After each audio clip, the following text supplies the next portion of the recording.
Let's say I'd like to find out the ratio of total sedentary time versus total walking time of my participants throughout my week of data collection. The first thing to do would be to see if that ratio is offered in the activity CSV file. Unfortunately, it's not, but Garmin does offer what's called an epochs data file, which has activity recorded in intervals of 15 minutes. In this file, we get the total walking time in seconds of that 15-minute interval, as well as the total sedentary time in seconds of that same 15 minutes. In order to calculate the ratio of total sedentary to total walking time throughout that week, we would do the following. Copy the activity type and active time columns into a new sheet. Create a new column for sedentary time. Click Fill and Downfill for the entire column, and another one for walking time.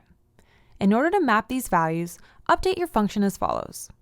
If the value at A2 is sedentary, then fill with B2, and if that claim is false, fill that cell with a 0. And obtain hours of total record, sedentary, and total walking time. From those sums, you can easily calculate the ratios of total sedentary versus total walking time.